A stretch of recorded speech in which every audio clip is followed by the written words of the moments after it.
Machilipatnam Mahalakshmi rice mill పై చర్యలు తీసుకోవాలని కొత్త మాజరు వాసులు కలెక్టరేట్ వద్ద ఆందోళనకు దిగారు. రైస్ మిల్ నుంచి వెలువడే దుమ్ము ధూళి వల్ల గ్రామస్తులు అనారోగ్యానికి గురవుతున్నారని, ఇటీవల ఒకరు మృతి చెందగా ఇద్దరు అనారోగ్యం పాలయ్యారని ఆవేదన వ్యక్తం చేశారు.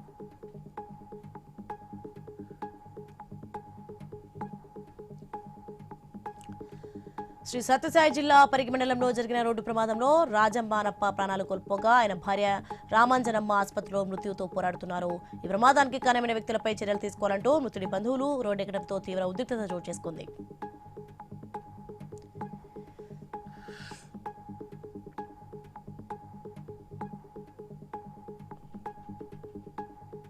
కాంగ్రెస్ పార్టీ ఎన్నికల సమయంలో ఇచ్చిన హామీలను అమలు చేయాలని డిమాండ్ చేస్తూ డీఎస్డీ ఆధ్వర్యంలో ఇందిరా పార్క్ ధర్నా చౌక్ వద్ద మహాధర్నా నిర్వహించారు. కాంగ్రెస్ ప్రభుత్వం అధికారంలోకి వచ్చి 2 ఏళ్లకు పైగా అవుతున్న దివ్యాంగులకు ఇచ్చిన హామీలను అమలు చేయడం లేదన్నారు.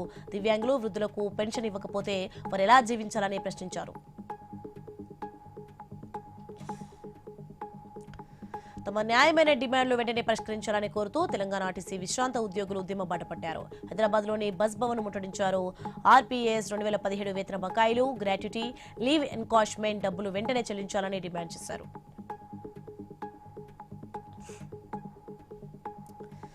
నిజామాబాద్ జిల్లా ఆర్మూర్లోని వీక్లీ మార్కెట్లో అభివృద్ధి పనులకు మంత్రి సీతక్క భూమి పూజ చేశారు. అనంతరం అరైవ్ అలైవ్ కార్యక్రమంలో పాల్గొని హెల్మెట్లను ధరించి ప్రాణాలను కాపాడుకోవాలని సూచించారు మంత్రి సీతక్క. వనపర్తి జిల్లా గొల్లపల్లి చీర్కేపల్లి రిజర్వాయర్కి వ్యతిరేకంగా అఖిలపక్ష పోరాట సమితి ఆధ్వర్యంలో 3 గ్రామాల రైతులు ధర్నా చేపట్టారు. ఈ రిజర్వాయర్ కట్టడం వల్ల రైతులు 1200 ఎకరాలు కోల్పోయే అవకాశం ఉందని ఆందోళన వ్యక్తం చేశారు. ఏదైనా రిజర్వాయర్కు సంబంధించిన D8, D5 కాలువలు 100 ఫీట్ల దూరంలో ఉండగా కొత్త రిజర్వాయర్ వద్దని తెలిపారు.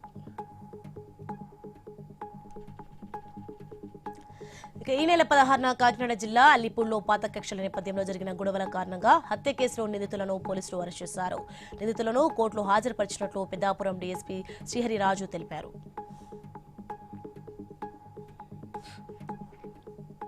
కుమ్రంభీం ఆసిఫాబాద్ జిల్లా కేంద్రంలోని ఆర్టీసీ పెట్రోల్ బంక్లో కల్తీ జరిగిందంటూ వస్తున్న వార్తలపై అధికారులు స్పందించారు. పెట్రోల్కు బదులుగా నీళ్లు వస్తున్నాయంటూ వాహనదారుడు చేసిన ఫిర్యాదుతో రంగంలోకి దిగిన హెచ్పీసీఎల్ అధికారులు విస్తృత తనిఖీలు చేపట్టారు. కుమ్రంభీం ఆసిఫాబాద్ జిల్లాకు వచ్చిన నూతన కలెక్టర్ బాలికల ఉన్నత పాఠశాలను ఆకస్మికంగా తనిఖీ చేశారు. పిల్లలతో మాట్లాడిన కలెక్టర్ పాఠశాలలోని వస్తువుల గురించి విద్యార్థులు అడిగి తెలుసుకున్నారు.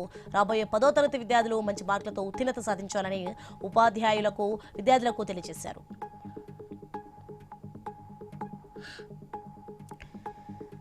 నగర్ కర్నూలు జిల్లా కేంద్రంలో జాతీయ రహదారి భద్రతా వారోత్సవాలలో భాగంగా పోలీస్ స్టేషన్ నుంచి అంబేద్కర్ చౌరస్తా వరకు ర్యాలీ నిర్వహించారు. రహదారి ప్రమాదాల కారణాల్లో డ్రంక్ అండ్ డ్రైవ్ ఒకటని, మద్యం సేవించి వాహనాలు నడపడం వల్ల అమాయకుల ప్రాణాలు ప్రమాదంలో పడుతున్నాయని జిల్లా కలెక్టర్ భాదావా సంతోష్ తెలిపారు.